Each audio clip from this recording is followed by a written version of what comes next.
एक औरत आई और अल्लाह के नबी के पास आकर बैठ गई। उसके ना बाप थे, ना भाई था, कोई नहीं था, चाचा कोई नहीं था। अब वो चाहती थी कि मैं अल्लाह के रसूल की बीवी बन जाऊं, मेरा निकाह अल्लाह के रसूल के साथ हो जाए।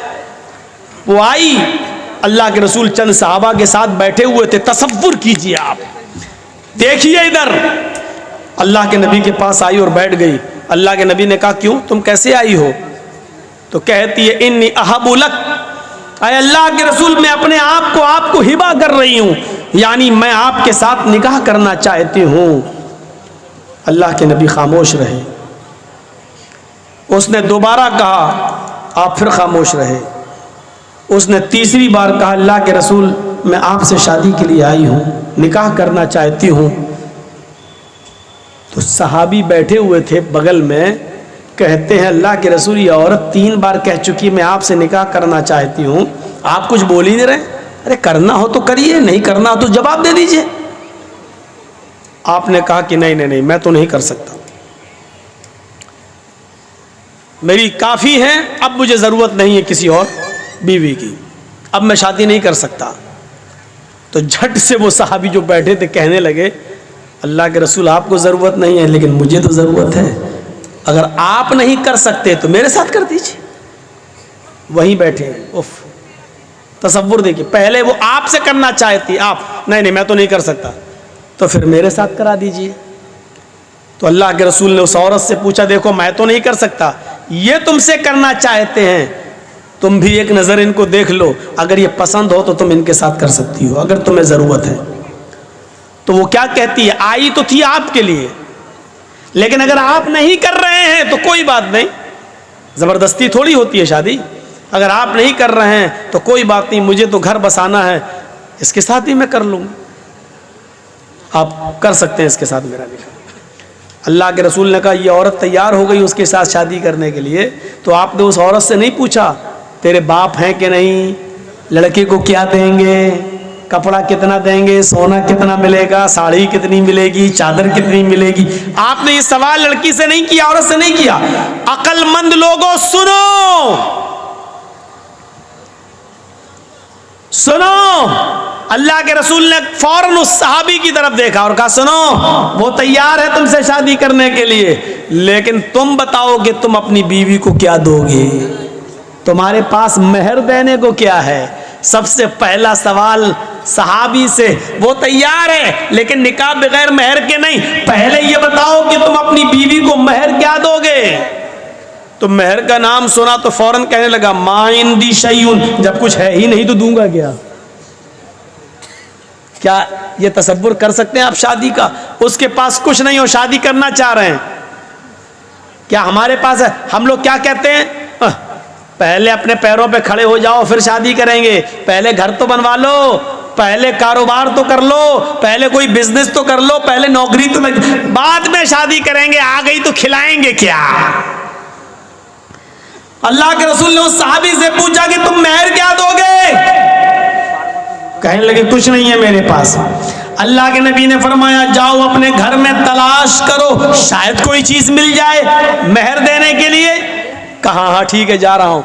गया घर, अपनी माँ से, अपनी बहन से और जो घर में होते उनसे पूछा कि कुछ है, सब ने जवाब दिया कुछ नहीं है। कहा क्यों? का शादी करना चाहता हूँ, मेहर देने के लिए कुछ नहीं है, घर में बहुत कुछ ढूंढा, कहता कुछ नहीं मिला। आया, कहा अल्लाह के नबी सल्लल्लाहु अलैहि वसल्लम घर में मैंने बहुत कुछ ढूंढा, कुछ मिला ही नहीं, है ही नहीं, मैं क्या दूंगा, है ही नहीं मेरे पास मेहर देने को।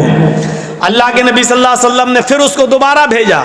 हदीस के अल्फाज देखिए, आपने कहा इल्तमिस खातमम मिनल हदीद, लोहे की अंगूठी ही मिल जाए तो वही ले आओ, सोने की नहीं, चांदी की नहीं, लोहे की अंगूठी।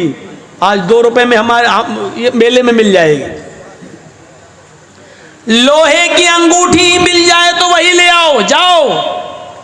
वो सहाबी फिर दोबारा अपने घर गए, बहनों से पूछा, भाइयों से पूछा, माँ से पूछा, सबने जवाब दिया है ही नहीं, लोहे की अंगूठी भी नहीं मिली। यानी 5 रुपए इस जमाने में, 5 रुपए उस जमाने में तो कुछ और, उतना भी नहीं था उनके पास कि वो लोहे की अंगूठी खरीद सके।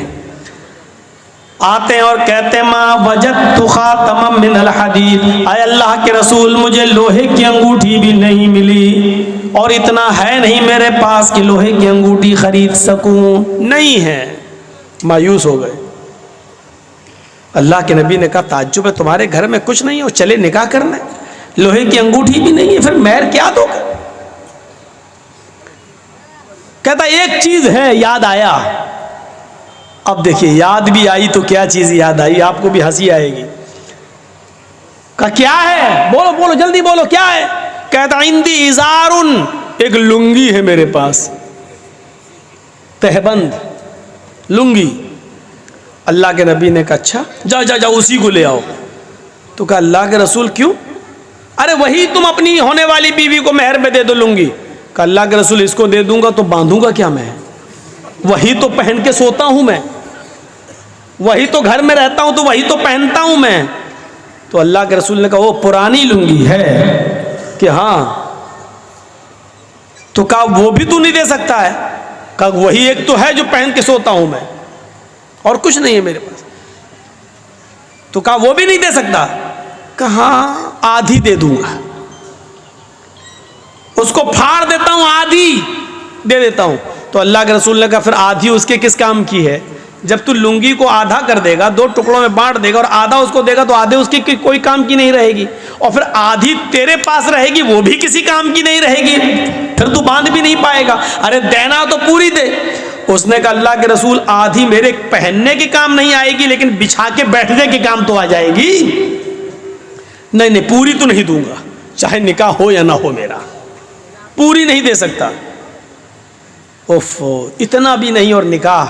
तसव्वुर कीजिए आप, हमारे ज़माने में हो सकता है कुछ ना हो निकाह?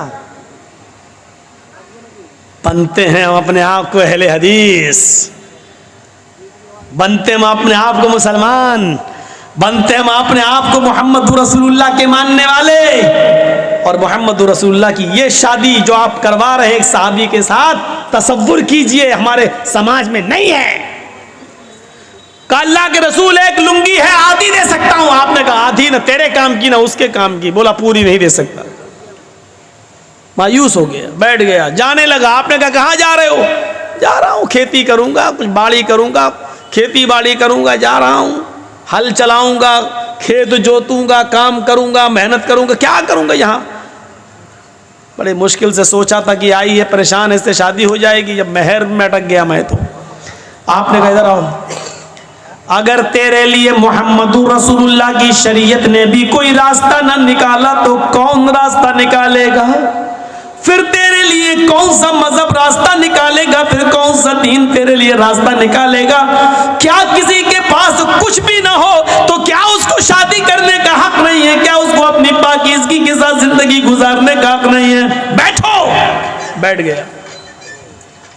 आपने कहा ये बताओ तुम्हें कुरान कितना याद है? और सुनो मुसलमानों, चादर नहीं है, लोहे की अंगूठी नहीं है, कपड़ा नहीं है, कुर्ता नहीं है, पैजामा नहीं है, पूरे घर का सरमाए में एक लुंगी है, वो भी पुरानी, और वो भी पूरी की पूरी देने के लिए तैयार नहीं है। सोना नहीं, चांदी नहीं, कपड़ा नहीं, दौलत नहीं, इन सब चीजों से वो दूर था। लेकिन जब अल्लाह के नबी ने उससे पूछा कि तुम्हें कुरान कितना याद है बताओ, तो झट से बोला अय अल्लाह के नबी कुरान में हमें सूरह मुल्क याद है, सूरह हश्र याद है, सूरह नबा याद है, सूरह हाक़ा याद है, सूरह जुमा याद है, सूरह मुनाफिकून याद है, सूरह क़यामा याद है। आपने कहा कि तुम्हें इतनी सूरतें मुंह ज़बानी याद है? फरमाया कहा फिर भी कह रहे हो कि मेरे पास कुछ नहीं है, तुम्हें ये सूरतें याद हैं? कहा क्या तुम ये सूरतें अपनी होने वाली बीवी को सिखा दोगे? क्या उसको भी याद करा दोगे? कहा हाँ, इसमें क्या बड़ी बात है, जो हमें याद है वो इसको भी याद करा दूंगा। आपने फौरन उस औरत से कहा आय अल्लाह की बंदी, तेरे होने वाले शौहर के पास माल नहीं है, सोना नहीं है, चांदी नहीं है, अंगूठी नहीं है, कपड़ा नहीं है, साड़ी नहीं है, जेवरात नहीं है तुझे देने के लिए, लेकिन हाँ उसके पास कुरान की सूरतें जो तुझे याद करा सकता है। क्या मैं इन्हीं कुरान की सूरतों को मेहर बना दूं और ये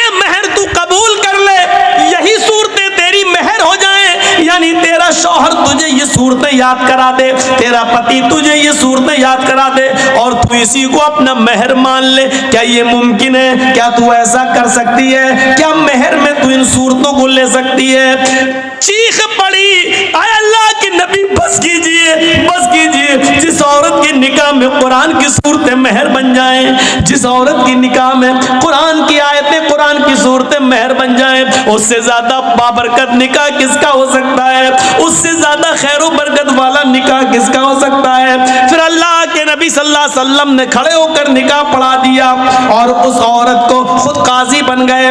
और उसके चूंकि बाप नहीं थे, माँ नहीं थी, चचा नहीं, भाई नहीं, कोई नहीं था, तो खुद अल्लाह के नबी सल्लल्लाहु अलैहि वसल्लम उसके वली और सरपरस्त बन गए। जिसका कोई ना हो तो काजी वली बन सकता है, निकाह पढ़ाने वाला वली बन सकता है। फिर अल्लाह के नबी सल्लल्लाहु अलैहि वसल्लम उसके वली बन गए, उसके सरपरस्त बन गए और आपने उस औरत का निकाह उसी जगह पर कर दिया है। न बारातियों का पता था, न हाथ में मेहंदी लगाई गई है, न हल्दी मली गई है, न ओवटना मला गया है, न लड़की वाले लड़के देखने आए हैं, न लड़के वाले लड़की देखने, न चोरों का पता, न डाकुओं का पता, न जहेज का पता। मेरे प्यारे साथियों, उसी जगह शादी हुई है और उसी जगह से रुखसती हो गई है। ये सादा वाली शादी के चर्चे 1400 साल के बाद आज भी हो रहे हैं और कयामत तक इंशाअल्लाह होते रहेंगे। तुम्हारी शादियां इतनी महंगी कि शैतान भी पनाह मांगे। बताइए उसके चर्चे कितने दिन होते हैं? ज्यादा से ज्यादा 1 महीना, 2 महीना, 1 साल। फिर तलाक की नौबत आ जाती है तो ये होता कितना खर्च किया था, देखो आखिर क्या हुआ है उस शादी का हाल। मेरे भाइयों, इतनी संजीदगी के साथ की गई शादी के चर्चे 1400 साल के बाद हो रहे हैं और कयामत की सुबह तक होते रहेंगे, क्योंकि हमेशा सादगी के चर्चे होते हैं, हमेशा सादगी मिसाल बनती है, हमेशा सिंपलिटी मिसाल आइडियल बनती है। मेरे भाइयों, शोहरत और रिया नमूद मेरे भाइयों आइडियल नहीं बनती है। निकाह आसान करो, निकाह आसान करो। ये आसान शादियां थी। हीरो होंडा, यामा और आजकल कौन कौन सी चलने लगी, अपाचे। और हम तो चलाना भी नहीं जानते, इसलिए हमें तो गाड़ियों के बस 3-4 ही के नाम याद हैं। ये सब गाड़ियां आज चल रही हैं और मांग रहे हैं, और फिर इस गाड़ी पे बैठ के ऐसे जाता दामाद, शर्म भी नहीं आती है उस भीख में मिली हुई गाड़ी पर बैठने में। और इंटरनेशनल फकीर बना बैठ के चला रहा, फिर भी शर्म नहीं आ रही, चला रहा। कैसे तेरा जमीर कैसे गवारा कर लेता है उस गाड़ी पर बैठने पर? तेरा दिल कैसे बर्दाश्त कर लेता है ससुर की तरफ से भीख में मिली हुई उस गाड़ी पर बैठने पर? मौलाना जर्जीस भिगो भिगो के मार रहे हैं जूते। कैसे जमीर गवारा कर लेता है? अब कहा यार, अरे गाड़ी कब ली? नहीं मिली है। किस शादी में मिली? शादी में। फख्र से कह रहा है, अबे ये बोल भीख में मिली है। ये क्यों कहता है शादी में मिली है? ये क्यों कहता है जहेज में मिली है? ये क्यों नहीं बोलता है मुझे मेरे ससुर ने इंटरनेशनल भिखारी समझ के भीख में दी है? सही जुमला ये है, ये बोलना चाहिए था। सच बोलने में शर्म आती है, सच्चाई कड़वी होती है ना। ये बोलो, सबसे ज्यादा सटीक जुमला यही है। आप हंसिए मत, कितने मौलवी भी इसी में नंगे हैं। हम जैसे बहुत से मौलवी भी इसी फहरिस्त में आते हैं, वो भी मोटरसाइकिल मांगते हैं। हम इंटरनेशनल फकीर सबको बोल रहे हैं, जिसने मांगी है और जिसको मिली उसको बोल रहे हैं। सब तोहफे में मिली। क्या नाम दिया जाता है शादी में? लड़की के बाप ने लड़के को तोहफे में दी है। वाह साहब, तो फिर पुलिस वालों को हम जो 100-200 रुपए दे देते हैं ट्रक आगे बढ़ाने के लिए, फिर इसको रिश्वत क्यों कहते हो? इसको भी कहो कि पुलिस को हमने तोहफा दिया है और हमारा ट्रक छोड़ दिया है। फिर नाम बदल देने से, मैंने पहले ही कहा, हैसियत नहीं बदल जाती है। भीख का नाम तोहफा रख दो तो वो भीख भीख ही रहेगी, तोहफा नहीं हो जाएगा। रिश्वत का नाम तोहफा रख दो, रिश्वत रिश्वत ही रहेगी, तोहफा नहीं हो जाएगा। शराब का नाम दवा रख देने से दवा नहीं हो जाएगी, वो शराब ही रहेगी। याद रखिएगा, हैसियतें नहीं बदलती हैं, हैसियतें। हमें इस बात को सोचना पड़ेगा, इस बात पर गौर करना पड़ेगा। इसलिए फिर कहता हूं मेरे भाइयों, शादियों के अंदर आसानियां पैदा करो, आसानियां। ये समाज के सुधारने के लिए बहुत जरूरी है। वरना देख लो जहेज की वजह से कितनी लड़कियां मारी गई, कितनी लड़कियां बेची गई, कितनी लड़कियां नीलाम हुई। मैं उस तरफ नहीं जाना चाहता हूं। इस तरफ जाएंगे तो रात बीतेगी और इसके अलावा कुछ नहीं। मेरे प्यारे साथियों, आप उन पुरानी दास्तानों को भी पढ़िए, उन दास्तानों को भी पढ़िए, उन दास्तानों को भी पढ़िए और सुनिए। तो अब आइए तीसरी आयत की तरफ। दो आयतें मैंने पढ़ी, पहली वलक़द कर्रमना बनी आदम, और दूसरी या अय्युहन्नास इन्ना खलक़नाकुम मिन ज़करिन व उन्सा। हमने सारी इंसानियत को एक ही माँ एक ही बाप से पैदा किया, एक ही मर्द से एक ही औरत से पैदा किया। तुम्हारा बाप एक है, तुम्हारी माँ एक है, कोई छोटा नहीं है, कोई बड़ा नहीं है। कुल्लुकुम मिन आदम व आदम मिन तुराब। तुम सब आदम की बेटी और आदम मिट्टी से बने थे, तुम सब मिट्टी की औलाद हो, मिट्टी के हो। गौर कीजिए, इस जुमले ने सबको खदेड़ कर रख दिया है। तुम बादशाह हो फिर भी मिट्टी से, हम फकीर हैं फिर भी मिट्टी से। हमारी और तुम्हारी पैदाइश में फर्क नहीं है। तुम भी मिट्टी से बने हो, हम भी मिट्टी से। तुम बादशाह हो, हम फकीर हैं, लेकिन तुम्हारा बाप भी आदम और हमारा बाप भी आदम, तुम्हारी माँ भी हव्वा और हमारी माँ भी हव्वा। इस जुमले ने बादशाह को नीचे लाकर खड़ा कर दिया और एक गरीब को हिम्मत दी कि हम भी बादशाह के मुकाबले में उसके भाई हैं। मेरे भाइयों, फकीर को गरीब को बादशाह के मुकाबले में लाने वाला अगर कोई जुमला है तो यही जुमला है, कुल्लुकुम मिन आदम व आदम मिन तुराब। तुम सब आदम के बेटे, तुम सब कुल्लुकुम मिन आदम, तुम सब आदम की औलाद हो। वो आदम मिन तुराब, और आदम मिट्टी से पैदा हुए थे, लिहाजा तुम सब मिट्टी से पैदा हुए हो। मेरे भाइयों, इस जुमले ने फकीर को बादशाह के सफ में लाकर खड़ा कर दिया और बादशाह को भी सोचने पर मजबूर कर दिया कि मैं फकीर से अफजल नहीं हूं। और यही वजह है कि बादशाह अपने दरबार में ऊंची कुर्सी पर बैठ सकता है। मौलवी जर्जीस जलसे पे आएगा तो स्टेज लगाएगा, स्टेज पर भी कुर्सी लगेगी, हम स्टेज पर कुर्सी पर बैठ सकते हैं। लेकिन जब मस्जिद में जाएंगे तो आपके सफ में ही हमें बैठना पड़ेगा। न हम बड़े होंगे न छोटे होंगे, अगर देर से गए तो हमें पीछे जगह मिलेगी। मौलवी जर्जीस को ये पावर नहीं है कि आगे सफ से किसी आदमी को हटाकर पीछे कर दे और खुद आगे बैठ जाए। शरीयत मौलवी जर्जीस को इस बात की इजाजत नहीं देती है। अपने अपने घरों में तुम बड़े बन सकते हो, बनो। मेरे घर में आना है तो बराबर की हैसियत से आना है। बादशाह और फकीर को एक ही सफ में बैठना है। अगर फकीर पहले आया है तो अगली सफ में वो बैठेगा, और बादशाह बाद में आया है तो पिछली सफ में वो रहेगा। बादशाह किसी भीख मांगने वाले भिखारी, किसी रिक्शा चलाने वाले मेहनत और मजदूर को अगली सफ से उठाकर पीछे नहीं कर सकता है। ये पावर अल्लाह ताला ने एक बादशाह को भी नहीं दिया, सऊदिया के हुक्मरान सलमान को भी नहीं दिया है। मेरे भाइयों, कि वो खाने काबा में आए और मस्जिद नबी में जाए तो अगली सब में बैठे हुए किसी गरीब को हटाकर वो आगे आ जाए। अल्लाह ताला ने ये हक सऊदिया के बादशाह तक को नहीं दिया है, क्योंकि ये अल्लाह का घर है, तुम्हारे बाप का घर नहीं है जहां तुम बड़े बन सकते हो। ये स्टेज नहीं है जहां मौलवी जर्जीस कुर्सी पे बैठ सकता है। ये मेरा घर है, मेरे घर में आओगे तो बराबर की हैसियत से आओगे, और जब नमाज पढ़ोगे तो अपने बगल से किसी मजदूर को हटा नहीं सकते। साहब रिक्शा चलाने वाला मेरे बगल में, ये हट, चल तू उधर जा, ए भाई इधर आओ, तुम अच्छा बिजनेस करते हो, इधर आओ, चल बस, तेरे कपड़े पुराने, भाग उधर चल। आप नहीं हटा सकते हो, नहीं, तुम्हें उसी के बगल में खड़ा होना है। अल्लाहू अकबर कहेगा इमाम, और तुम्हें भी अल्लाहू अकबर कहकर हाथ बांधना है। इमाम कहेगा अल्लाहू अकबर, तुम्हें रुकू में जाना, उसको भी रुकू में जाना है। सजदे में भी तुम्हें उसके साथ सजदे में जाना है।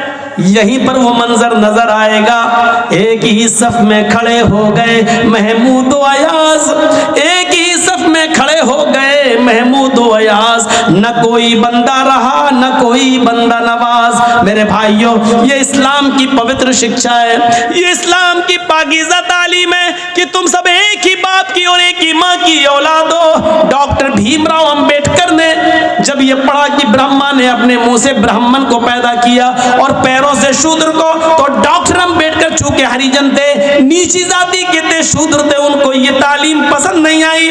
उन्होंने हिंदू धर्म को तलाक दे दिया, इस्लाम कबूल कर लिया। महात्मा गांधी ने बहका दिया। गांधी जी बोले कि कौन सा इस्लाम, हनफी बनोगे कि शाफी बनोगे कि बरेलवी बनोगे, शिया बनोगे, कादियानी बनोगे, चकलालवी बनोगे, मिर्जाई बनोगे, क्या बनोगे? 72 फिरके। डॉक्टर अम्बेडकर ने सोचा ये तो बड़ी लंबी दास्तान है, अब इनको पढ़ना तो बड़ा मुश्किल हो जाएगा, इसलिए उन्होंने इस्लाम भी छोड़ा, फिर बुद्ध धर्म कबूल कर लिया और बुद्धिस्ट बन गए। मेरे भाइयों, जरा गौर करो कि हिंदू धर्म को लोगों ने इसीलिए छोड़ा था, डॉक्टर अम्बेडकर ने इसीलिए छोड़ा था क्योंकि उसमें जात पात है, ऊंच नीच है। लेकिन यहाँ कोई ऊंच नीच नहीं देखी गई है, यहाँ ऊंच नीच का कोई तसव्वुर भी नहीं पाया गया। इसलिए डॉक्टर अम्बेडकर ने जब देखा कि नमाज होती है, बादशाह के लिए भी यही आजान का वक्त है और गरीबों के लिए भी यही आजान का वक्त है, मुअज्जिन का काम है सिर्फ इतना कह देना, हय्या अलस्सलाह, आओ नमाज के लिए। यही आजान अमीर के लिए भी है, गरीब के लिए भी है, यही आजान बादशाह के लिए भी है, यही आजान फकीर के लिए भी है। फकीर ये नहीं कह सकता है अभी बादशाह नमाज पढ़ रहा है, हम बाद में पढ़ेंगे, और बादशाह ये नहीं कह सकता है कि ये गरीबों के लिए अजान हो रही है, हमारे लिए अलग से अजान होगी। नहीं नहीं, अल्लाह की इबादत करने में सब बराबर है। तुम भी आओ, ये भी आए, जिसके दिल में तकवा सबसे ज्यादा होगा, हमारी नजर में मुअज़्ज़ज़ वही होगा। मेरे भाइयों, हजरत बिलाल जो काले कलूटे थे और जिनको जमीन पर पत्थर बिछा दिया जाता था, कंकरीली जमीन पर जिनको लिटा दिया जाता था और उनकी पीठ उस गरम जमीन, गरम कंकरियों की वजह से फलक पड़ जाते थे, ऊपर से सीने पर उनका भारी पत्थर रख दिया जाता था। एक बार उनको आग के अंगारों पर लिटाया गया। बहुत दिनों के बाद, अल्लाह के रसूल के इस दुनिया से गुजर जाने के बाद, हजरत अबू बकर के इस दुनिया से गुजर जाने के बाद, जब उमर का जमाना आया और हजरत बिलाल किसी कुएं पे नहा रहे हैं, किसी कुएं पर बैठकर नहा रहे हैं, उनकी पीठ का वो हिस्सा नजर आ गया जिस हिस्से पर काफिरों ने आग के अंगारे बिछाकर उनको लिटाया था। आग के अंगारों से तपी हुई पीठ जो बिल्कुल जल चुकी थी, हजरत उमर फारूक ने जब उस पीठ को देखा, अल्लाह के रसूल के गुजर जाने के बाद, अबू बकर के गुजर जाने के बाद, हजरत उमर जब खलीफा बने और उनके सामने जब वो पीठ आई, तो हजरत उमर पीछे से जाते हैं और उस पीठ पर बोसा दे देते हैं, उस पीठ पर अपने होंठ रख देते हैं। हजरत बिलाल ने जो पीछे मुड़ के देखा, कहने लगे अमीरुल मोमिनीन, हजरत बिलाल जल्दी से गुस्ल करते हैं। जब हजरत उमर के पास उनसे मिलने के लिए आते हैं, तो हजरत उमर फारूक ने अपने सर से अमामा उतारा, पगड़ी उतारी और जल्दी से उसको जमीन पर बिछा दिया और कहा, बिलाल आओ आओ बिलाल, इस पगड़ी पर बैठो, हमारे सर से उतरे हुए इस अमामे पर बैठो, तुम्हारी इज्जत तो जनाब मोहम्मद रसूलुल्लाह ने की है, तो हम क्यों नहीं करेंगे, ये हमारे सरदार हैं। आओ आओ मेरे प्यारे साथियों, शक्लो सूरतों की वजह से किसी को इज्जत नहीं मिलती है, इज्जत तो अमल और तकवे की वजह से मिलती है।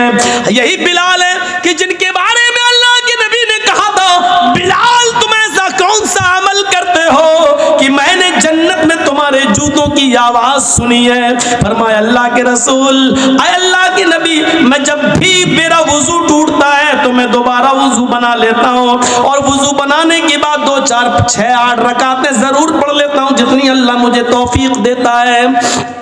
ये बिलाल थे जिनके लिए हजरत उमर अपने सर से पगड़ी उतारकर जमीन पर बिछा देते थे और कहते थे, आओ बिलाल बैठो, जिसकी इज्जत जनाब मोहम्मद रसूलुल्लाह ने की हो उसकी इज्जत हम क्यों नहीं करेंगे। मेरे भाइयों, कौन नहीं जानता खौला बिनते सालबा कौन सी औरत थी। खौला बिनते सालबा वो बूढ़ी औरत थी कि जिनकी आखिरी उम्र में बुढ़ापे में उनके शौहरा से अपने सामित ने उनसे जिहार कर लिया था। आप नहीं समझ पाएंगे जिहार किसको कहते हैं, मैं आपको थोड़ी सी स्पीड कम करके बताता हूँ। उनके पति ने औस इब्ने सामित ने अपनी पत्नी खौला बिनते सालबा से कह दिया था, अंते अलैया का ज़हर उम्मी, आज के बाद तू मुझ पर मेरी माँ की तरह हराम हो गई। यानी जैसे मेरी माँ मुझ पर हराम है, आज के बाद तू भी मुझ पर हराम है, मैं तुझे हाथ नहीं लगाऊंगा। कोई पत्नी से अगर ये जुमला कह दे तो उसके लिए आज तो सज़ा है, लेकिन जब औस इब्न सामित ने कहा था उस वक्त सज़ा मुतय्यन नहीं हुई थी। उस वक्त उसूल ये था कि अगर किसी ने अपनी बीवी को अपनी माँ की तरह कह दिया तो माँ ही की तरह उसको मानना पड़ता था। अब उससे मिल नहीं सकता था। जैसे माँ की खिदमत करते थे वैसी उसकी खिदमत करना पड़ेगी। उसके पैर दबाओ, माँ कह दिया तो वो माँ की तरह उसकी सेवा करो, ये कानून था पहले।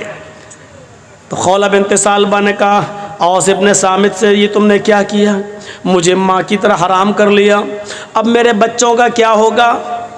रोने लगी, लेकिन बंदूक से गोली जब निकल जाए तो पछताने से क्या फ़ायदा। अब तीर से कमान निकल चुका है, कमान से तीर निकल चुका है, अब पछताने से क्या फ़ायदा। लेकिन औस इब्न सामित ने कहा जाओ ऐ खौला, अल्लाह के रसूल के पास जाओ, शायद तुम्हारे लिए कोई रास्ता निकल जाए। खौला अल्लाह के नबी के घर में आती है। सुनिए, जरा गौर से सुनिए। खौला अल्लाह के रसूल के दरवाजे को दस्तक देती है।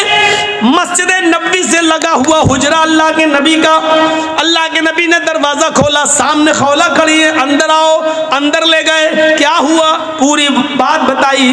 अरे अल्लाह के नबी हमारे लिए रास्ता निकालिए, मेरे शौहर ने मुझे अपने ऊपर अपनी माँ की तरह हराम कर लिया। अल्लाह के नबी ने कहा अरे खौला जाओ तुम यहाँ से, मेरा दिमाग क्यों ख़राब कर रही हो, तुम्हारे लिए मेरे पास कोई रास्ता नहीं है। अरे खौला जाओ, अब तो तुम उनके लिए उनकी माँ की तरह हो चुकी हो, अब तो हमारे पास भी कोई रास्ता नहीं है। वो जिद करने लगी, तलाक नहीं दिए, मैं कैसे उनको छोड़ूं, सिर्फ माँ ही तो कह दिया, तो कोई रास्ता तो निकालिए। अल्लाह के नबी ने फरमाया कि मेरे पास तुम्हारे लिए कोई रास्ता नहीं है। हदीस के अल्फाज तो ये हैं कि अल्लाह के नबी ने उनको उठाया और फरमाया खौला तुम क्यों हमसे जिद कर रही हो, जब मैं तुम्हारे लिए कोई कानून नहीं बदल सकता, फिर मुझसे जिद करना बेकार है। चलो ये दरवाज़ा खुला है, मैं खोल देता हूँ, तुम जाओ। आज के बाद तुम अपनी माँ, अपने शौहर के लिए माही की तरह हराम हो चुकी हो। अल्लाह के रसूल ने खौला बिन्त सालबा के लिए दरवाज़ा बंद कर दिया। जाओ, नहीं नहीं, कोई रास्ता नहीं है, और उनको बाहर करके दरवाज़ा बंद कर दिया। खौला बाहर निकली, लेकिन सामने मस्जिद नबवी की चौखट देखती है, घुसती है और मस्जिद नबवी के दरवाजे पर पैर रखती हैं तो अल्लाह के रसूल का दरवाज़ा देखती हैं, नबी की चौखट देखती हैं। एक तरफ मस्जिद को देखती हैं, एक तरफ नबी की चौखट को देखती हैं। चेहरे पे मुस्कुराहट आती है खौला बिन्त सालबा के, और क्या कहती है, आए मोहम्मद सल्लल्लाहु अलैहि वसल्लम, कहो जोर से सल्लल्लाहु अलैहि वसल्लम, आए मोहम्मद सल्लल्लाहु अलैहि वसल्लम, आपकी चौखट बंद हो गई तो क्या हुआ, आपका दरवाजा बंद हो गया तो क्या हुआ, रब का दरवाजा तो खुला है, रब की चौखट तो खुली है। मस्जिद के अंदर जाती है, कुएं से पानी खींचती है, वुजू बनाती है और उसी मस्जिद नबवी में 2 रकात नमाज पढ़ती है। और 2 रकात नमाज पढ़ने के बाद उस औरत ने, खौला बिन्त सालबा ने, अपने हाथ बुलंद कर लिए और कहा, अल्लाह नबी का दरवाजा बंद है लेकिन तेरा दरवाजा तो बंद नहीं है। इलाल आलमीन, मेरे शौहर ने मुझसे जिहार कर लिया है, अपनी माँ की तरह हराम कर लिया है। बच्चों को प्यार तो मैं दे सकती हूँ लेकिन खिलाने पिलाने की जिम्मेदारी तो मेरे शौहर की है। आय अल्लाह मेरे लिए और मेरे हस्बैंड के दरमियान कोई रास्ता निकाल, मेरे और मेरे पति के दरमियान कोई रास्ता निकाल। तेरे नबी की चौखट बंद, तेरे नबी का दरवाजा बंद, तेरे नबी ने रास्ते बंद कर दिए, तेरा दरवाजा खुला है। मैं तेरी चौखट पर सर रखती हूँ, पेशानी रखती हूँ, माथा रखती हूँ। आय अल्लाह मेरी फरियाद सुन ले। आसमान से अल्लाह ने जिब्राइल को भेजा, कुरान गवाह है, कद समी अल्लाहु कौलल्लती तुजादिलुका फी ज़ौजिहा व तश्तकी इलल्लाह। अल्लाह ने उस औरत की फरियाद सुन ली जो आपसे बहस कर रही थी, जो आपसे तकरार कर रही थी अपने शौहर के बारे में, और मस्जिद के कोने में बैठकर वो तश्तकी इलल्लाह, अल्लाह से गिड़गिड़ा रही है, अल्लाह से रो रही है। आए बुजुर्गों की चौखटों को छूने वालों, आए मज़ारों की मिट्टियों को चाटने वालों, ये मोहम्मदुर रसूलुल्लाह का दरवाजा जब बंद होता होता है तब रब का दरवाजा खुलता है। ये रब का दरवाजा है, अल्लाह के रसूल का दरवाजा जिंदगी में बंद था तो उस औरत ने क्या कहा, आय अल्लाह मोहम्मद की चौखट बंद हो गई तो क्या हुआ, तेरी चौखट तो खुली है, तेरा दरवाजा तो खुला है। जब सारे दरवाजे बंद हो जाते हैं तब अल्लाह का दरवाजा खुलता है। मेरे प्यारे साथियों, वो औरत आई, अल्लाह ने उसकी दुआ सुनी और मोहम्मद रसूलुल्लाह के पास पैगाम भेजा। जिब्राइल आए, कहा जाओ उस औरत को बुलाओ जो मस्जिद में अल्लाह से फरियाद कर रही है। अल्लाह ने उसकी दुआ सुन ली है और कानून बदल दिया है। आज के बाद अगर कोई शख्स अपनी बीवी को अपनी माँ की तरह हराम कहेगा तो उसके लिए सज़ा मुतय्यन कर दी, लेकिन रास्ता निकाल दिया। वो एक गुलाम आज़ाद करेगा, एक गुलाम आज़ाद करे और फिर बीवी बना ले। जिसको माँ कह दिया, चल, बहुत से लोग कह देते ना, चल भाग, आज के बाद तू मेरी अम्मा, चल नहीं जाएंगे। जो बोल देते हैं ना, ये मामूली जुमला नहीं है, बहुत ख़तरनाक जुमला है। अल्लाह के रसूल के लिए अल्लाह ने रास्ता बनाया। उस औरत के लिए क्या कहा, एक गुलाम आज़ाद करे और बीवी बना ले। और गुलाम आज़ाद करने की ताकत ना हो तो 60 रोज़े रखे मुसलसल, पे दर पे, कंटिन्यू, बीच में एक भी छूटना नहीं चाहिए। बुखार आ जाए, बीमारी हो जाए या कोई मजबूरी हो तो अलग बात है, लेकिन बिना किसी बीमारी के और बिना किसी मजबूरी के एक भी रोज़ा अगर बीच में छोड़ दिया तो सब बेकार। मसलन 60 रोज़े रखना, 55 रख लिए, चलो 1-2 दिन आराम कर लेते, 5 ही तो रह गए बाद में पूरे। जहाँ एक छोड़ा 55 बेकार, फिर एक से रखो। शहरैन मुतताबिऐन, कंटिन्यू, लगातार आपको रोज़े रखना है 2 महीने तक, 60 रोज़े मुसलसल। शहरैन मुतताबिऐन, 60 नहीं 59 भी हो सकते हैं। अगर 2 महीने 29 के चांद हो जाएं तो 58 भी हो सकते हैं। एक चांद 29 का हो जाए, एक चांद 30 का हो जाए तो 59 भी हो सकते हैं। दोनों चांद 30 के हो जाएं तो 60 भी हो सकते हैं। तो शहरैन मुतताबिऐन, 2 महीने कंटिन्यू मुसलसल रोजे रखेगा वो। और ये भी ताकत ना हो तो तीसरा रास्ता, 60 मिस्कीनों को खाना खिलाओ। चाहो तो एक ही दिन बुलाकर 60 को खिला दो। आज 60 को खिला दोगे तो आज ही वो तुम्हारी बीवी बन जाएगी। एक एक करके 60 दिन खिलाओगे तो 60, जब तक 60 पूरे खा नहीं लेंगे तब तक वो तुम्हारी बीवी नहीं बनेगी। ये तुम्हारी सहूलत के ऊपर है। चाहो तो एक एक करके 60 दिन खिलाओ, या 60 फकीरों को एक दिन बुला के खाना खिलाओ, या 10-10 करके 6 दिन खिला लो। ये आपकी सहूलत के ऊपर। जब तक 60 मिस्कीन पूरे खाना खा नहीं लेंगे आप अपनी बीवी से बीवी की तरह मिल नहीं सकते हैं। वो तुम्हारी बीवी बन जाएगी। ये सजा मुतय्यन कर दी, लेकिन रास्ता निकाल दिया। पहले तो रास्ता नहीं था। तो खौला बिनते सालबा के दरवाज़े की दुआ को अल्लाह ने सुन लिया। ये आखिरी वक्त में खौला बिनते सालबा की कमर झुक गई। कमर लाठी लेके चल रही थी और एक दिन हजरत उमर घोड़े पर बैठकर जा रहे थे। खौला बिनते सालबा एक पुल पर लाठी टेक कर खड़ी थी और वहीं से इशारा कर रही थी, उमर रुक। उमर रुक गए, इधर आओ। हजरत उमर खौला बिनते सालबा की आवाज़ सुनकर घोड़े से उतर गए और चले गए। नीचे झुक और कुछ बात कहने लगी उनके कान में।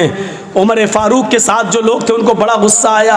एक मामूली सी बुढ़िया उमर फारूक को धमकी देती है, उनका घोड़ा रोकती है, उनको घोड़े से नीचे उतारती है और कहती है कान इधर कर। कान में कुछ बोलती है। फरमाया अमीरुल मोमिनीन, एक मामूली औरत आपको घोड़े से उतारती है और आप उतर जाते हैं। एक मामूली औरत आपको इशारा करके बुलाती है और आप चले जाते हैं। एक मामूली बुढ़िया आपको कहती कान नीचे कर और वो आपके कान में कुछ बोलती है, आप सुन लेते हैं।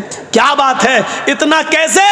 फरमाया हजरत उमर ने, अरे मेरे साथियों, ये मामूली औरत नहीं है। खौला बिनते सालबा मामूली नहीं है। जब मोहम्मद के दरवाजे बंद हो चुके थे तब इसके दरवाजे को अल्लाह ने खोला था। मेरी क्या मजाल जो इसकी नहीं सुनूं। 7 आसमान के ऊपर अर्श पर बैठा हुआ वो अल्लाह जब इस औरत की फरियाद सुनने के लिए तैयार है तो उमर के अंदर ये मजाल नहीं कि वो घोड़ा छोड़ कर आए और इसकी बात न सुने। मेरे अंदर इतनी हिम्मत नहीं है। मेरे प्यारे साथियों, ये थे हुक्मरान जो एक मामूली बूढ़ी औरत की बात को सुनने के लिए चले जाते थे और दलील क्या देते थे। इस औरत की बात को जब अल्लाह ने 7वें आसमान के ऊपर सुना तो उमर की मजाल क्या है जो ज़मीन पर रहकर इसकी बात को ना सुने।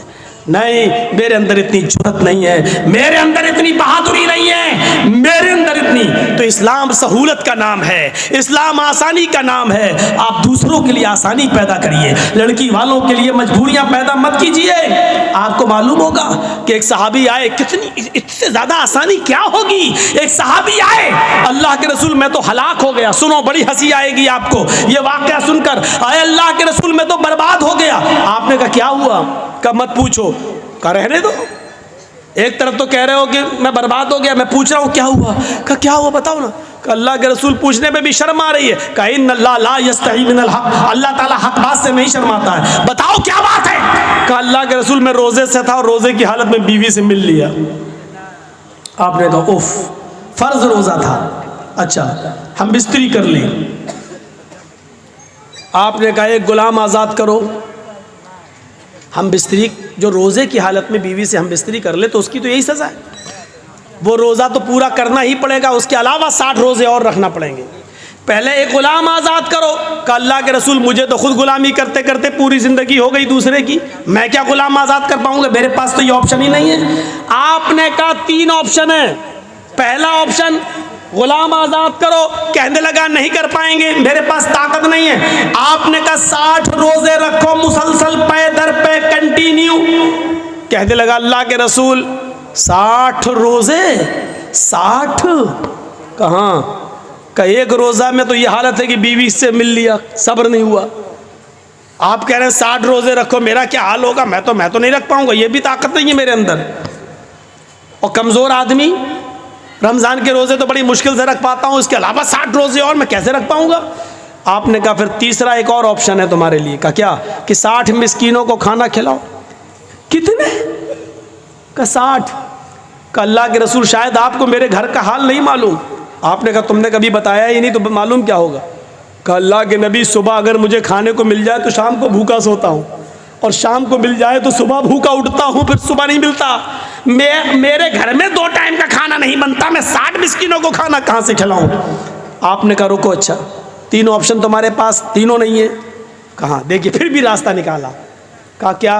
रुको, नमाज का टाइम हुआ, आपने लोगों से कहा अपने भाई की मदद करो, इसको गरीबों में कुछ देना है, मिस्कीन है, खुद गरीब आदमी है। अच्छा अब चंदा हुआ उसके लिए। खजूर ही उस ज़माने में चलता था, कोई 2 खजूर लाया, कोई 5 लाया, कोई 10 लाया, और जोहर से असर तक चंदा होता रहा। पूरा 10 किलो का एक टोकरा भर गया खजूर का, इतना बड़ा टोकरा भर गया।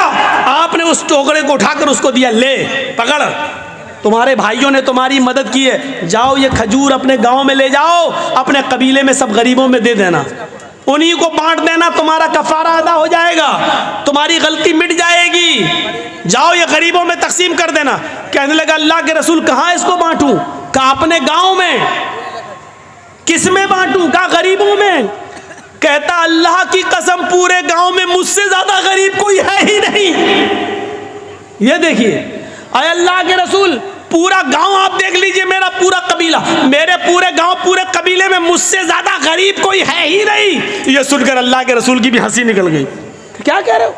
पूरे गांव में तुमसे ज्यादा गरीब कोई नहीं? का नहीं, तू जाओ, तुम खुद ही ले जाओ, खुद खा लेना, अपनी बीवियों बच्चों को खिला देना, तुम्हारा कफारा अदा हो जाएगा।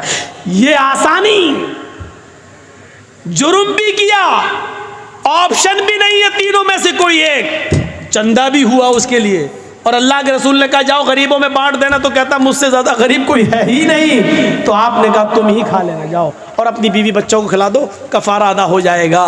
ये लीजिए, ये आसानी है, आसानी, इससे ज्यादा सहूलत और कहाँ मिलेगी। इसलिए इंसानियत सीखो, इंसानियत का सबसे बड़ा आलम बरदार कोई मजहब है तो इस्लाम है। आप बताइए ये तालीम कहाँ मिलेगी? वला तसुब्बुल्लज़ीना यदऊना मिन दूनिल्लाहि फयसुब्बुल्लाह अदवन बिगैरि इल्म। ये कहाँ मिलेगी तुम्हें तालीम? दुनिया के किसी मजहब को उठाकर दिखा लो। आज बहुत लोग चिल्लाते रहते हैं हम ये हम वो, और आज बने बैठे हैं लोग, कुर्सी संभाले बैठे हैं, लेकिन ये दिखाएं अल्लाह क्या कह रहा है। ला तसुब्बुल्लज़ीना यदऊना मिन दूनिल्लाह, जो लोग अल्लाह के अलावा गैरुल्लाह की इबादत करते हैं, मदद के लिए गैरों के पास जाते हैं, गैरों की इबादत करते हैं, तुम उनके बुजुर्गों को बुरा मत कहो, उनके माबूदों को बुरा मत कहो। ला तसुब्बुल्लज़ीना यदऊना मिन दूनिल्लाह, जो अल्लाह के अलावा गैरों की इबादत करते हैं, तुम उनके बुजुर्गों गाली मत दो। क्या कहा? उनको गाली मत दो। क्यों? फयसुब्बुल्लाह अदवन बिगैरि इल्म, फिर वो दुश्मनी में तुम्हारे अल्लाह को गाली देंगे बगैर इल्म के। फिर वो जहालत की बुनियाद पर वो तुम्हारे रब को गाली देंगे। मुसलमानों, ये सबसे बड़ी नसीहत की अल्लाह ताला ने मुसलमानों बताया। क्या? अगर कोई हमें उल्टा कह रहा, गलत कह रहा है, तो इसका ये मतलब नहीं कि तुम भी उसको उल्टा कहोगे। कोई हमारे, ये बताइए, कोई पागल कुत्ता अगर हमारे पैर में काट ले, अब आप समझ जाओ तो मजा आ जाए हम पागल कुत्ता किसको कह रहे हैं। अगर इस पागल कुत्ते को आप समझ जाओ तो मेरी पूरी तकरीर कामयाब है, और ये नहीं समझ पाए तो फिर बेकार है। हम पागल कुत्ते का नाम इसलिए नहीं ले रहे हैं क्योंकि इन चैनल वालों ने मुझे मजबूर कर दिया है, सच बोलने पर और कड़वी बात बोलने पर मुझे मजबूर कर दिया है। नहीं बोलता हूं मैं। अब ये आपको इशारों में समझना है। इन चैनल वालों ने अपना चैनल चमकाने के लिए मुझे वो जुमले न बोलने के लिए मुझे मजबूर कर दिया है। अब हम नहीं बोलेंगे, किसी भी जलसे में नहीं बोलेंगे। उस पागल कुत्ते को अगर आप समझ जाएं तो मज़ा आ जाए, पूरी तकरीर आप समझ जाएंगे वो पागल कुत्ता कौन है। अगर कोई पागल कुत्ता हमें काट ले तो उसका जवाब ये नहीं है कि हम भी उस पागल कुत्ते को काटें। क्या कोई अक्लमंद उस पागल कुत्ते को काटेगा? अच्छा ये बताइए कि एक पागल कुत्ते ने हमें काट लिया, अब हम उसको काटने जा रहे हैं तो लोग हमको क्या कहेंगे? ये भी पागल है। कुत्ते ने काटा, पागल था तू भी उसको काट रहा। कोई अगर हमारे नबी को गाली दे रहा है, हमारे नबी की शान में उल्टा सीधा बोल रहा है, वो पागल है, उसका दिमाग भ्रष्ट हो चुका है। अब हम उस पागल कुत्ते को काटने जाएं, ये कहां की इंसानियत है? मेरे भाइयों, कितनी मशहूर मिसाल है, कुत्ते भौंकते रहते हैं और हाथी चलता रहता है। आपने देखा है कभी भी हाथी ने पीछे मुड़कर कुत्ते को नहीं देखा है। कुत्ते भौंक रहे हैं, हाथी चल रहा है। क्यों? वो जानता है अगर मुड़कर, अगर हमने देखा पीछे मुड़कर और इनको घुर्राया तो हमारा वक्त बर्बाद होगा। हम जहां जाना चाहते हैं उस मंजिल से हम रुक जाएंगे। वो कुत्ते हैं, भौंक रहे हैं, भौंक भौंक के खुद ही थक जाएगा। हम क्यों अपना वक्त बर्बाद करें? मुसलमानों, मैंने बहुत कुछ कह दिया है। हमारे नबी को गाली दी जा रही है, हमारे नबी की शान में गुस्ताखी भी हो रही है, कार्टून तक छापे जाते हैं, इश्तियाल, हमें मुश्ताइल करने के लिए नारे भी लगाए जाते हैं। लेकिन अगर हम इन सबको पागल कुत्ता समझकर छोड़ दें और इनको जो कर रहे हैं हम जवाब में वैसा ना करें जैसा ये कर रहे हैं, यही अक्लमंदी है। हमें मुश्ताइल होने की जरूरत नहीं है, हमें जोश में आने की जरूरत नहीं है, हमें होश के नाखून लेने की जरूरत है, क्योंकि उनका कुछ नहीं होगा। आप देख लीजिए, सुप्रीम कोर्ट ने आदेश दिया है मॉब लिंचिंग पर कानून बने, लेकिन मॉब लिंचिंग पर कानून नहीं बनता है। कानून बनता है ट्रिपल तलाक पर, कानून बनता है 370 हटाने पर कश्मीर से, कानून बनता है CAA NRC पर। मेरे भाइयों, जिस पर सुप्रीम कोर्ट ने आदेश नहीं दिया उस पर कानून बन रहा है, और जिसको सुप्रीम कोर्ट कह रही है कि मॉब लिंचिंग पर कानून बनाओ, सख्त से सख्त सजा मुतय्यन करो, तो उस पर कानून नहीं बनता। आप दो चार वैसे ही नारे लगाकर क्या कर लेंगे? इस हम्माम में जब सब नंगे हैं तो आप क्या कर लेंगे? मेरे भाइयों, इसलिए अक्ल और शऊर से काम लेने की जरूरत है, अपने आप को होश में लाने की जरूरत है, इन पागल कुत्तों को समझने की जरूरत है। और अक्लमंदी ये नहीं है कि पागल कुत्ता कोई हमारे पैर में काट ले तो हम भी उसको काटने जाएं। यही कुरान ने कहा है, ला तसुब्बुल्लज़ीना यदऊन मिन दूनिल्लाह, तुम उनको गाली मत दो जो अल्लाह की इबादत नहीं करते, गैरुल्लाह की इबादत करते हैं, तुम उनको गाली मत दो। अगर तुम उनको गाली दोगे तो क्या होगा? फयसुब्बुल्लाह अदवन बिगैरि इल्म, तो वो भी तुम्हारे अल्लाह को गाली देंगे, वो भी तुम उनके झूठे खुदा को गाली दोगे, वो तुम्हारे असली खुदा को गाली देंगे। तुम उनके झूठे माबूदों को बुरा कहोगे, जवाब में वो तुम्हारे असली रब को बुरा कहेंगे। इसलिए असली रब को गालियों से बचाने के लिए उनके झूठे खुदाओं को गाली मत दो, गाली मत दो। उनके अंदर जिहालत है, बगैर इल्म वो जिहालत की बुनियाद पर रब को गाली देंगे, क्योंकि वो अल्लाह को जानते नहीं है, पहचानते नहीं है। लेकिन इस्लाम ये कहता है ये ज़बरदस्ती यहाँ नहीं चलेगी। अगर किसी को कोई लड़की पसंद है तो कायदे के मुताबिक वो अपने निकाह का पैगाम भेजे, लड़की से लड़की का बाप पूछे या लड़की की माँ पूछे कि फला जगह से तुम्हारा रिश्ता आया है, बेटी क्या तुम्हें वो लड़का पसंद है? मेरे भाई और उस लड़की को बताना चाहिए, पसंद है तो हाँ, नहीं पसंद है तो मना कर दे। लेकिन लड़की की नापसंद होने के बावजूद दुनिया का कोई बाप अपनी बेटी की शादी जबरदस्ती किसी लड़के के साथ नहीं करा सकता है। इस्लाम ने इस बात की इजाजत नहीं दी है, मना किया है।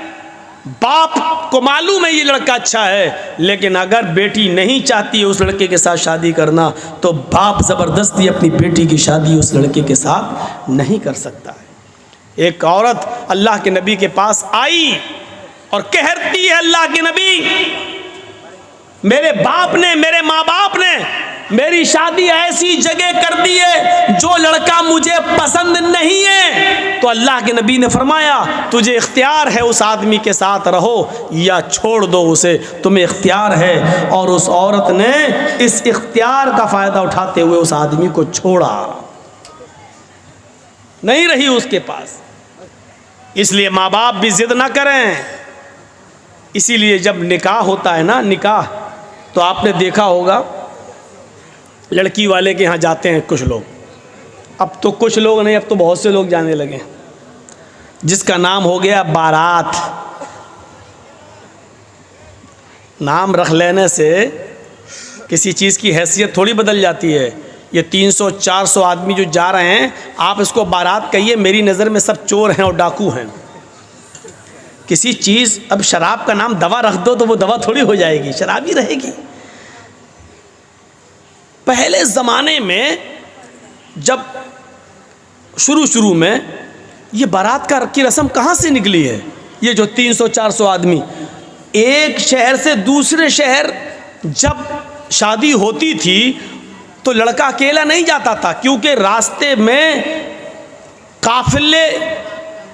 काफिलों पर हमला हो जाता था, उनको लूट लिया जाता था। इसलिए लड़की को हिफाजत के साथ उस लड़के के घर पे लाया जाए, इसलिए पहले ज़माने में 100-150 आदमी लड़की के घर जाते थे और उस लड़की को खैरियत से लाकर उस लड़के के घर पहुंचा देते थे, ताकि रास्ते में इस लड़की को कोई लूट न ले, इसके जेवर को कोई लूट न ले, इसके सामान को कोई लूट न ले।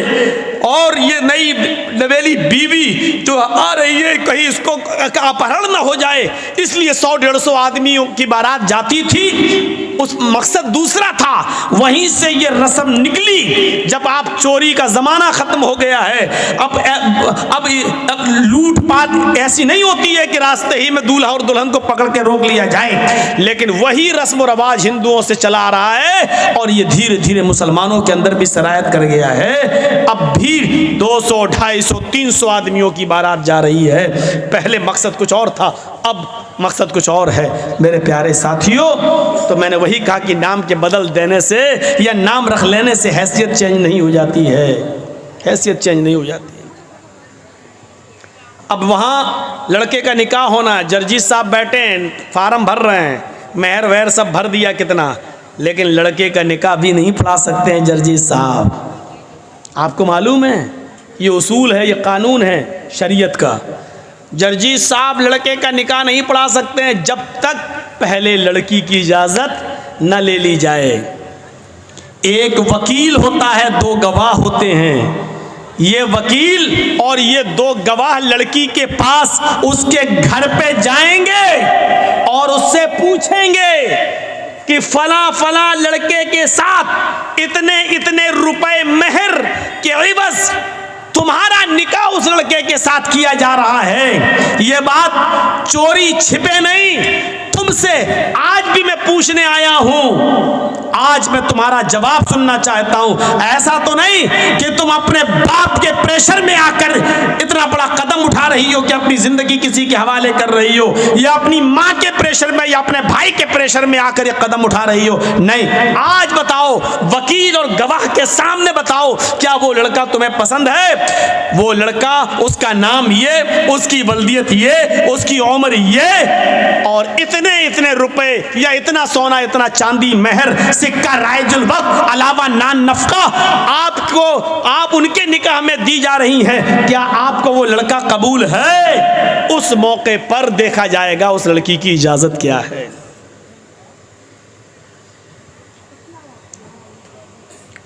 अल्लाह के नबी फरमाते हैं कि अगर वो खामोश रह गई, कुंवारी लड़की, बाकिरा लड़की, अगर वो खामोश रह गई तो यही उसकी इजाज़त है।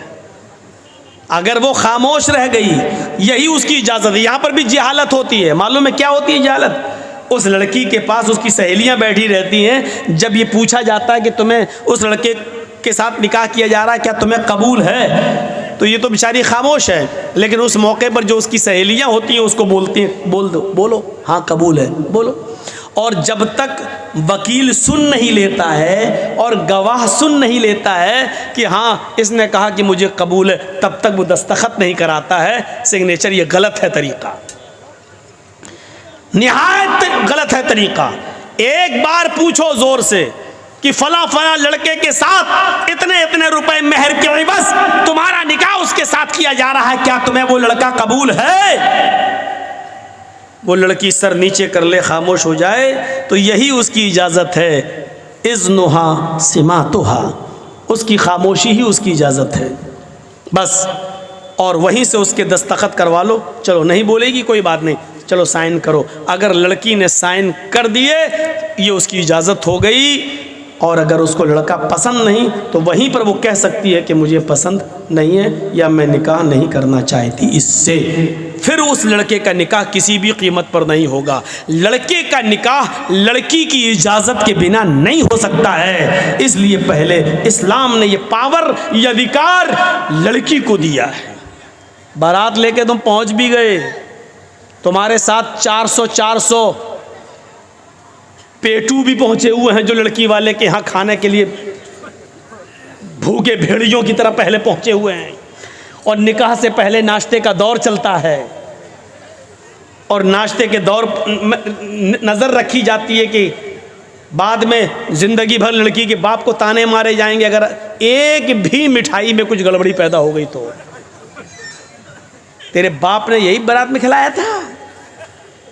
इसलिए बेचारा लड़की का बाप कर्ज वर्ज लेकर किसी तरीके से इस भूखे भेड़ियों का पेट भरता है और अच्छा से अच्छा खिलाने की कोशिश करता है ताकि ये भेड़िए बाद में मुंह न खोलें। उल्टा सी बुरा हंसी आ रही है। बारात में आप ही लोग तो जाते हो और हंस रहे हो यहाँ बैठकर। ये भूखे भेड़िए कौन है? हम और आप ही तो हैं। सिस्टम बदलिए, सिस्टम बदलिए मेरे भाइयों। खाना पीने का दौर चलता है, अब भी बेचारी लड़की मजबूर होती है क्योंकि वो जानती है कि मेरे बाप का 50-60 हज़ार 1 लाख रुपया इसी में खर्च हो गया है। अब अगर मना करती हो तो काम नहीं चलेगा, मजबूरी में भी दस्तखत करती हैं कुछ लड़कियाँ। इसलिए शादी के मामले में ये सच है कि लड़की बगैर वली के निकाह नहीं कर सकती, ये सच है। लेकिन ये भी सच है कि लड़की की इजाज़त के बिना भी आप किसी लड़के का निकाह उसके साथ नहीं कर सकते। दुनिया के किसी बाप को यह हक नहीं है कि वो अपनी बेटी का निकाह ज़बरदस्ती किसी लड़के के साथ कर दे। आपकी बेटी अगर उस लड़के के साथ निकाह नहीं करना चाहती तो वो निकाह नहीं माना जाएगा, चाहे कितनी आप इजाजत दे दें। कह दे बाप की इजाजत है, बनी रहे बाप की इजाजत। अगर लड़की राजी नहीं है तो बाप की इजाजत की कोई हैसियत नहीं है, बाप की इजाजत बेकार है। शादी वो मानी जाएगी लड़की भी राजी हो और उस लड़की के निकाह में उसका बाप अपनी बेटी की इजाजत के बाद वली बनता है और अपनी बेटी का निकाह कराता है। लेकिन वो भी तरीका गलत है कि बाप ने लड़की की शादी में शिरकत नहीं की और बाप को लड़का पसंद नहीं है तो लड़की भागकर कोर्ट मैरिज कर ले और दूसरा निकाह कर ले, जाकर इधर उधर निकाह कर ले, वो भी नहीं है। कुछ ढकोसले लोग हमारे समाज में ऐसे भी हैं जो लड़की के बाप बन जाते हैं। एक हमारा लड़का किसी दूसरे के गांव से किसी की लड़की भगा के ले आया, अब उस गांव में कह दिया अगर यहाँ आएगी तो टांगे तोड़ देंगे, यहाँ आए अब उसका मरा हुआ मुंह भी हम देखना गवारा नहीं करेंगे। बाप ने कह दिया अब वो आपके गांव में आई, आपके गांव का कोई बुढ़ा आदमी तैयार हो जाता, चलो वो बाप नहीं है तो हम बाप बन जाते हैं बेटा तुम्हारे। ये बुढ़ा सबसे पहले जहन्नम में लतियाया जाएगा।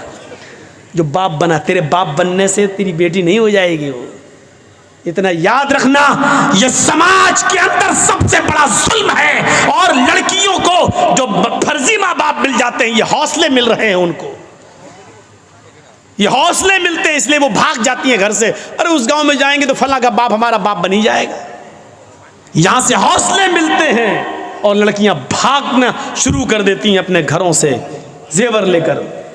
अल्लाह इन बुढ़ों को अक्ल सलीम अता फरमाए जो बाप बन जाते हैं। सुन लीजिए, तुम्हारे बाप बनने से वो बाप नहीं मानी, तुम बाप नहीं माने जाओगे। वो तुम्हारी बेटियां नहीं होंगी, माँ हुन्ना उम्महातुहुम एन उम्महातिहिम इल्लल्लाहि वलदनाहुम। तुम्हारी माएँ तो वही होंगी जिन्होंने तुम्हें अपने पेट से पैदा किया है। तुम्हारी बेटियां वही कहलाएंगी जो तुम्हारे नुत्फे से पैदा हुई हैं। हाँ याद रखना, किसी गैर की बेटी जो भाग कर आई है वो तुम्हारी बेटी कहलाने से बेटी नहीं हो जाएगी। ये बेटी बन जाने के बावजूद और आपका उसको बेटी बना लेने के बावजूद भी अगर कभी वो आपके साथ हज करने जाना चाहे तो वो आपके साथ हज करने नहीं जा सकती है। बेटी और बाप का रिश्ता कहाँ है? इस्लाम आज मुंह बोली बेटी को अपने मुंह बोले बाप के साथ हज करने की इजाजत नहीं देता है। उससे भी उसको पर्दा करना पड़ेगा। मुंह बोला भाई नहीं माना जाएगा, वो अपने मुंह बोले भाई के साथ हज करने नहीं जा सकती है, उससे भी उसको पर्दा करना पड़ेगा। ये तो बहुत दूर की बात है, तुम अपनी बीवी के साथ खाना खा रहे हो और बीवी की बहन आ जाए यानी तुम्हारी साली आ जाए और घर में घुस जाए। तुम्हारी बीवी अपनी बहन को बुला रही है कि इधर आओ तुम भी खाना खा लो। याद रखना, अपनी बीवी की मौजूदगी में भी तुम अपनी साली के साथ खाना नहीं खा सकते हो। अपनी बीवी की परमिशन के बावजूद अपनी साली को मोटरसाइकिल पे बिठाकर बाजार नहीं ले जा सकते हो, उसको उसकी ससुराल छोड़ने नहीं जा सकते हो, उसको स्कूल छोड़ने नहीं जा सकते हो। अगर ससुर ने भी इजाजत दे दी कि मेरे दामाद जी अपनी साली को जरा स्कूल छोड़ाओ, वो कॉलेज में पढ़ने या पढ़ाने जाती है, बीवी की इजाजत के बावजूद, ससुर की इजाजत के बावजूद भी आप नहीं जा सकते हैं और उनकी इजाजत के बावजूद आप ऐसा कर रहे हैं तब भी हराम है, हराम है, हराम है, नाजायज है, नाजायज है, नाजायज है। पर्दा रहेगा, साली को भी पर्दा करना पड़ेगा अपने बहनोई से। यहाँ तो सालियाँ सबसे ज़्यादा बहनोइयों से मजाक करती हैं। और जूता कौन छुपाता है? ये रस्म कहाँ से निकली है? बात थोड़ी सी घूम गई और इधर निकल गई। तो मैं कहना ये चाह रहा था मेरे भाइयों, एक तरफ ये चीज़ है कि शूद्र की बेटी अगर ब्राह्मण को पसंद आ जाए तो शूद्र को देना पड़ेगी, लेकिन ब्राह्मण को, शूद्र की बेटी पसंद आ जाए तो, और शूद्र को पसंद आ जाए तो राजा को चाहिए कि उसकी आंख फोड़ दे। ये जुल्म, ये सितम देखिए आप, ये जुल्म और ये सितम। आसानियां पैदा करो निकाह के अंदर ताकि लोग जिनके घरों में बेटियां बैठी हुई हैं उनके निकाह हो जाए। आज एक मोटरसाइकिल नहीं है देने के लिए, इसलिए उसकी उम्र बढ़ती जा रही है। इस लड़की की उम्र इतनी बढ़ रही है कि उसकी दूसरी बेटी भी शादी के लायक हो गई है, लेकिन अभी बड़ी बेटी का निकाह नहीं हुआ है, तब तक दूसरी बेटी जवान हो गई है, उसको भी एक मोटरसाइकिल चाहिए दामाद को देने के। क्या समाज इसका जिम्मेदार नहीं है? हर गांव में एक मदरसा चला लेते हो, हर गांव में मस्जिदें बना लेते हो, उसकी कमेटियां बन जाती हैं, क्या गांव में ऐसी जवान बेटियां नहीं बैठी हुई हैं जिनकी उम्रें बढ़ती जा रही हैं और जहेज न होने की वजह से मेरे प्यारे साथियों उनके निकाह नहीं हो रहे हैं? समाज यहाँ कहाँ चला जाता है? यहाँ समाज क्यों सोता है? उन गरीब लड़कियों की शादी का इंतजाम समाज के पास क्यों नहीं है? उनका घर बसाने का इंतजाम क्यों नहीं है? क्या अल्लाह के नबी जनाब मोहम्मद रसूलुल्लाह सल्लल्लाहु अलैहि वसल्लम सामूहिक विवाह का प्रचलन नहीं चलाया करते थे? ये तंजीम नहीं चलाते थे? मेरे भाइयों, अल्लाह के नबी जिसको जहां भेजते थे और कहते थे कि फला घर वालों से कहना कि अल्लाह के नबी ने मुझे भेजा है और आपके घर में एक बेटी है, वो मुझसे शादी कराना चाहते हैं, आप उनकी शादी कर दीजिए। आपने जुलैबीब का वाकया सुना होगा। जुलैबीब जो शक्ल सूरत में बहुत ज्यादा काले कलूटे थे, वो जुलैबीब जिनकी शक्ल सूरत जो लड़की देखती निकाह का पैगाम ठुकरा देती और निकाह करने से मना कर देती। अल्लाह के नबी ने एक मर्तबा जुलैबीब से कहा, जुलैबीब क्या बात है, तुम्हारी उम्र बढ़ती जा रही है और तुम निकाह नहीं कर रहे हो? जुलैबीब ने अपनी बात बताई कि अल्लाह के रसूल ऐसा ऐसा मामला है, मैं जिस घर में पैगाम भेजता हूँ जब लड़की मेरी शक्ल देखती है तो निकाह का इनकार कर देती है। आपने कहा जाओ फला फला मदीने के फला फला घर में जाओ, वहाँ एक बहुत ही खूबसूरत एक सहाबी की बेटी रहती है, उस सहाबी से कहना कि मुझे अल्लाह के रसूल ने भेजा है और मेरा ये लेटर, मेरा ये ख़त उसको दे देना, मैं इसमें तुम्हारे निकाह की बात लिख रहा हूँ। जुलैबीब अल्लाह के नबी सल्लल्लाहु अलैहि वसल्लम का लिखवाया हुआ ख़त जुलैबीब लेकर जाते हैं और मदीने के उस घर में पहुँचते हैं जिस घर के अंदर एक लड़की है और वो भी बहुत खूबसूरत अंसारी बेटी। जुलैबीब ने उसके घर का दरवाज़ा खटखटाया, लड़की का बाप बाहर निकला, दरवाजा खोला, उसने कहा हाँ बोलो जुलैबीब कैसे आना हुआ?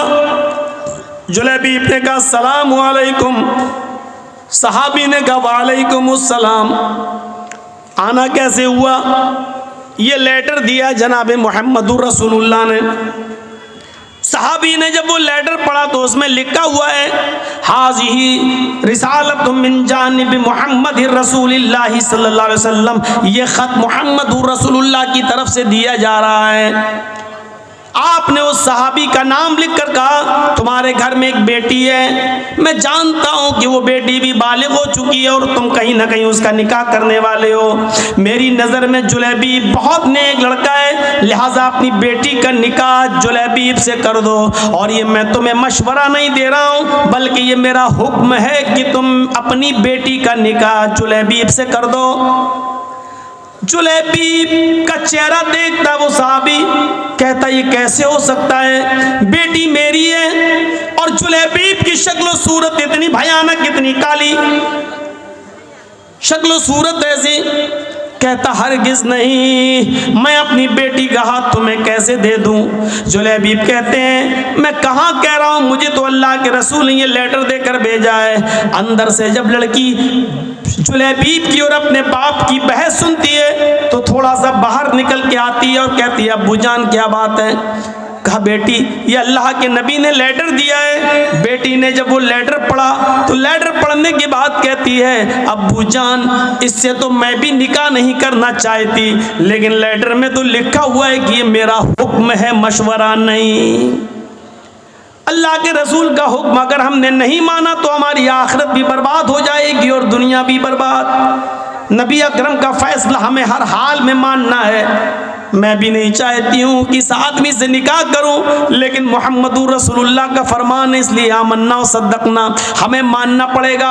अल्लाह के नबी ने कहा होता मशवरा है तो मैं नहीं भी मानती, लेकिन ये तो हुक्म है मशवरा नहीं, इसलिए मानना पड़ेगा। बाप ने कहा बेटी क्या बात करती हो, जरा इसकी शक्ल तो देखो, इसका चेहरा तो देखो, इस आने वाले को तो देखो, इसकी शक्ल की तरफ तो जाओ। बेटी जो जवाब देती है उसको उर्दू के एक शायर ने यूं नकल किया है कि बेटी बोलती है नहीं नहीं, कहा अब्बू ने बेटी इस आने वाले की तरफ देख। बेटी कहती है न आने वाले को देख, न जाने वाले को देख, न आने वाले को देख, न जाने वाले को देख, देखना ही है तो खत के भेजने वाले को देख। बाप ने कहा बेटी माना तेरी बात सही है, लेकिन जरा इसकी शक्ल सूरत तो देखो, बेटी तू कैसे इसके साथ रहेगी? बेटी कहती है माना कि शक्ल है इसकी बदसूरत, माना कि शक्ल है इसकी बदसूरत और जिस्म है इसका मांद, माना कि शक्ल है इसकी बदसूरत और जिस्म है इसका मांद, मगर खत का भेजने वाला तो है 14वीं का चांद। मुझे इससे क्या मतलब? मुझे तो हुक्म रसूल की पाबंदी करना है, जनाब मोहम्मद रसूलुल्लाह की बात मानना है। फिर लड़की का बाप मजबूर होता है, बेटी अगर तू तैयार है तो फिर मैं भी तैयार हूँ, मैं भी अपनी आखिरत बर्बाद नहीं करना चाहता। और उस बाप ने अपनी बेटी का निकाह अल्लाह के रसूल के भेजे हुए उस कासिद हजरत जुलैबीब से अपनी बेटी का निकाह कर दिया। उस बेटी का बयान है कि जुलैबीब से अल्लाह के नबी ने मुझे जो निकाह कराया है, उस जुलैबीब ने मुझे इतना प्यार दिया, इतना प्यार दिया कि मेरी जिंदगी एक मिसाल बन गई। जुलैबीब के साथ मेरे निकाह में अल्लाह ने वो बरकतें रखी थी, वो बरकतें रखी थी जिसका तसव्वुर हम नहीं कर सकते थे। तो मेरे प्यारे साथियों, हुक्म रसूल देखो, शादी के अंदर आसानियां पैदा करो, अपनी बच्चियों के लिए भी और अपने बेटों की शादियों में भी आसानियां पैदा करो। अल्लाह के नबी ने फरमाया सबसे बाबरकत निकाह वो है जिसके अंदर खर्चा सबसे कम हो। हदीस देख रहे हैं, सबसे बाबरकत निकाह वो है, सबसे ज्यादा बरकत वाला निकाह वो है जिसमें खर्चा सबसे कम हो। इसका उल्टा मफहूम क्या होगा? आपने कभी सोचा? इसका उल्टा मफहूम निकालो तो क्या होगा? सबसे ज्यादा बरकत वाली शादी वो है जिसमें खर्चा सबसे कम हो। तो इसका मतलब क्या हुआ? जिस शादी में खर्चा जितना ज्यादा होगा उस शादी में बरकत उतनी ही कम होगी। आज देख लो, बड़े बड़े खर्च करने वाले और बड़े बड़े मैरिज हॉल बुक करने वाले, लाखों रुपए का डेकोरेशन कराने वाले, बड़े बड़े मैरिज हॉल बुक करा के अपनी बेटियों की शादी करने और बेटों की शादी कराने वालों को आप देखोगे, शादियां ज्यादा दिन टिकती नहीं हैं, फौरन 1-2 साल के बाद तलाकों की नौबतें आ जाती हैं।